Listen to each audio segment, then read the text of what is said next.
Many of the international sanctions that have strangled Iran's economy over more than a decade have been lifted following implementation of the nuclear accord.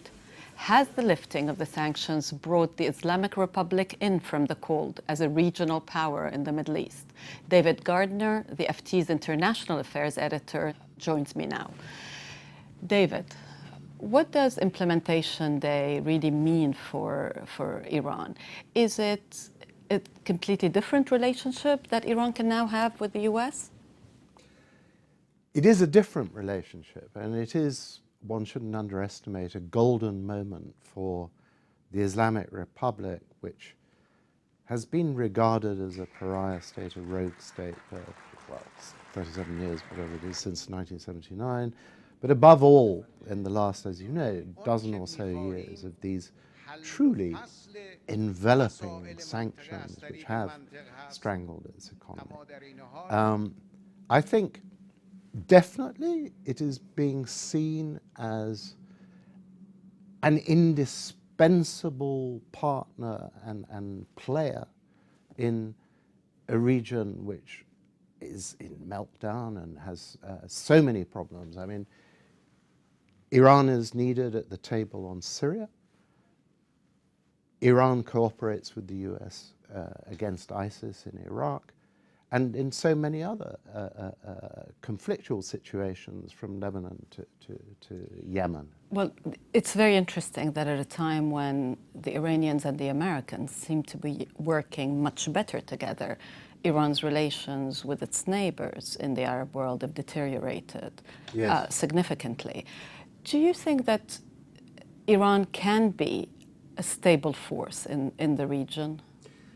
It has a lot to do to become that. I mean, to be regarded as a legitimate regional power, it needs clearly to be seen by particularly the Sunni Arab powers led by Saudi Arabia to pull in its horns, to stop being seen as an aggressive actor taking advantage of the disintegration, because that is the word, of countries such as Iraq and Syria. For whatever reasons that they started to disintegrate, Iran has tended to work outside the state, outside the institutions of these countries, via agents such as militias, to advance their interests. But are you expecting the relationship between Iran and the Sunni powers of the region to deteriorate even further after Implementation Day? There clearly is a feeling on the part of the Saudis that all this comes at their expense. That has produced, in my judgment, a reactive policy. But at some point, this may settle if the principal actors in places such as Saudi Arabia and Iran, because clearly there needs to be some kind of détente between these two powers, see it as in their interests to cooperate against common enemies such as ISIS, Daesh. We clearly haven't reached that point. Far from it, as you saw earlier this month with the execution of Sheikh Nimr, the Saudi Shia cleric. Yet, at the same time, in parallel, you have processes, the effort by the Saudis to put together some sort of viable Syrian opposition. Let me ask you about oil. Prices have gone down to 28, even below 28 today.